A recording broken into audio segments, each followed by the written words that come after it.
Now, the state of Ohio operates on a biennium budget, which means that every 2 years we decide on the priorities, how much money we're going to invest in the people of the state of Ohio through our programs and agencies. Our job here in the Senate is to create a budget that works for every Ohioan. We should use the budget to support the Ohioans that need help. We should continue the Medicaid expansion that's been in place for over 10 years. We've seen the uninsured rate drop considerably as a result of this, and we need to protect that. Doula legislation, it's in the budget. I hope it stays in the budget, because what it will do is provide for doula services that will be reimbursed through Medicaid. We need to increase the Medicaid reimbursement rates across the board in the healthcare field.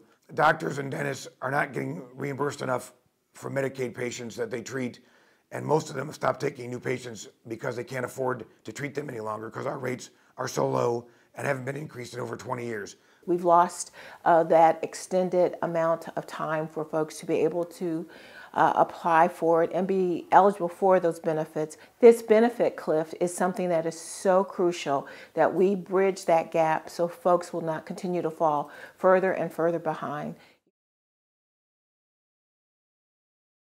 I think we must consider child care and the implications for that for all of our children.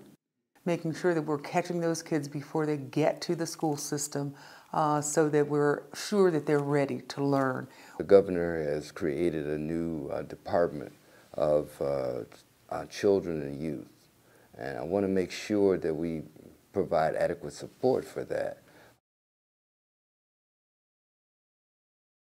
To implement the Fair School Funding Formula, updated for 2024-25, and taking into consideration what that's going to look like is also very important. We're going to need to make sure that OCOG is increased and the eligibility for OCOG is also adjusted. By providing adequate funding, we can provide access and affordability to higher education for anybody that wants it.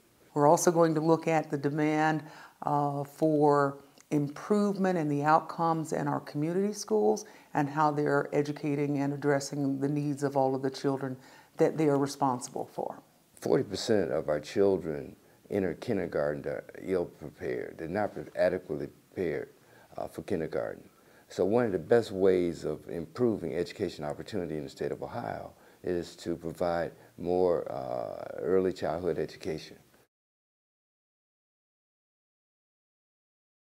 My second priority will always be protecting the lake. Urban agriculture is just one way of doing that, and working with members of the ag community to improve H2 Ohio so that we can really work to make sure that we are reducing nutrient runoffs. We just need to continue to work on Ohio's new energy economy. One of the ways we can do that is help the Icebreaker wind turbine project get built out in Lake Erie.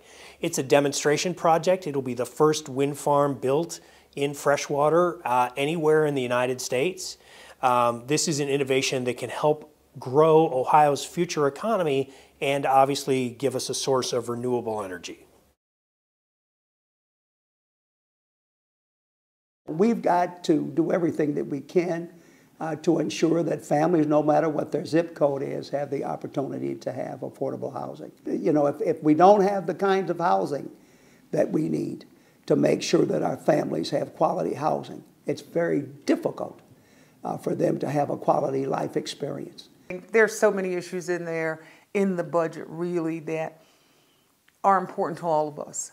How we're here again, how we're dealing with families and living in those areas. The determinants of health are such that if we don't look at education, if we don't look at housing, if we don't look at the ability to work a job and an opportunity to get to that job, which is transportation, then we've left out so much and set some people up for failure, and we don't want to do that. The local government funds and library funds, both of these funds were cut during Governor Kasich's.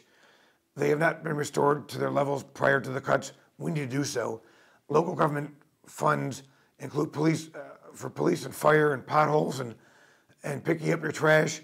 The library funds keep libraries' doors open so that All across the state, libraries can be a vital part of the community. The other issue that we must always talk about is certainly in the state is criminal justice reform. We need to look at that issue as those that are coming out for reentry have the kinds of skills, they have the opportunities so that they can then provide for their families and children. We need to pay our essential care workers more. That includes home care workers, nurses, social workers, teachers, and so we need to increase their hourly rates across the board. You know, most jobs are created by small businesses, so the economic development of the community is really dependent upon the vitality of these small businesses. So I'm focused on trying to make sure that they have ample opportunity and support, particularly for minority businesses, women, and veteran-owned businesses. And we've identified one specific need that they have, and that is access to working capital. So I'll be working on the budget to try to make sure small businesses have access to working capital. So there's two different sides to a budget. There's the expenditure side, which everybody likes to talk about, but there's also the revenue side. How are these things funded? And I think one of the important things is that we should develop a tax policy that treats all Ohioans fairly. One of the ways we can make the Ohio tax code more fair is to support a refundable earned income tax credit, for example. If tax cuts for the wealthy were the key to turning around Ohio's economy, this economy would have turned around years ago. I think it's important for us to look at this budget from a very pragmatic way that says that we're concerned with those people who are most vulnerable.